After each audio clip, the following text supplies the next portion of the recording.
shocked by his uncle's boldness and calls him out, but Makoto confidently says he knows how to leave a lasting impression on girls, and seeing the waitress's expression confirms it.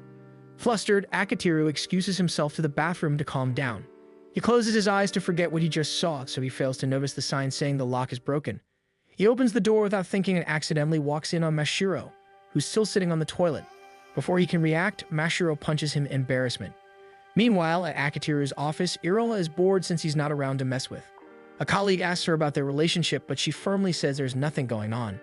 Back at the cafe, Akiteru discovers that Mashiro is actually the other person his uncle invited. She's his cousin, Makoto's daughter, and they used to play together as kids, though he didn't recognize her at all now that they're grown up. Makoto then reveals his plan. He wants Akiteru to act as Mashiro's fake boyfriend in exchange for pushing through his application to HPW, leaving Akiteru completely stunned. Mashiro finds the idea ridiculous, but Makoto is completely serious. He explains that he's worried about her transferring from an all-girls school to a co-ed one, so he wants someone to watch over her. Despite his reasoning, Mashiro firmly rejects his plan. Curious, Akiteru asks why she needs to transfer, but Mashiro refuses to let him know, prompting Makoto to hold back the full story. The only detail Makoto reveals is that Mashiro barely attended high school and she's been a truant. Surprisingly, Akiteru doesn't pry in further. For him, that single fact is enough to understand their concern, and he doesn't dwell on her past. Since the condition is tied to his team's employment at HPW, Akiteru decides to accept the arrangement. Mashiro, though clearly reluctant, eventually agrees as well, under the strict condition that their relationship will remain entirely fake. With the deal sealed, Akiteru extends his hand to Mashiro, but she refuses to shake it, still holding a grudge over their awkward bathroom encounter. Watching the exchange, Makoto smiles, convinced they'll get along, though both of them strongly disagree.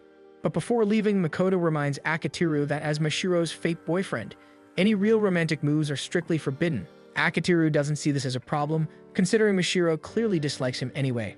Reflecting on everything, he still can't understand why people say being mean to someone means they are romantically interested. He's surrounded by aggressive girls after all.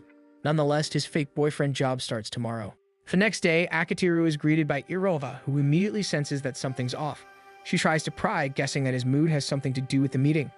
He refuses to tell her, but she remains persistent and follows him. Neither of them notices Sumire leading Mashiro around. Once classes begin, Mashiro is asked to introduce herself to Akiteru's class. Out of nervousness, she blurts out that she's also dating Akiteru. The class erupts with whispers, wondering why someone like her would waste her looks on a nobody like him. Suzuki, one of the boys, asks how they met, and Mashiro accidentally says they met in the bathroom. Akiteru inwardly panics, realizing how bad that makes him look. When Mashiro takes the seat next to him, he tries to act friendly, but she immediately turns cold, reminding him that she hasn't forgiven him. Akiteru tries to reason with her, saying they both need to act friendly if their story is to be believable. Mashiro disagrees, insisting that as long as their stories line up, there's no need for them to be close. Ozuma taps Akiteru on the shoulder, asking why he never mentioned having a girlfriend. Akiteru apologizes for keeping secrets but hints that he and Mashiro aren't actually dating. During lunch, Akiteru explains his situation with Mashiro in detail. Ozuma teases him, saying his life sounds like a romantic comedy. Akiteru counters that Ozuma would make a better protagonist, given his personality and the fact that he has a little sister, though Iroha's personality doesn't exactly fit the trope. Ozuma says it's because Iroha already loves Akiteru.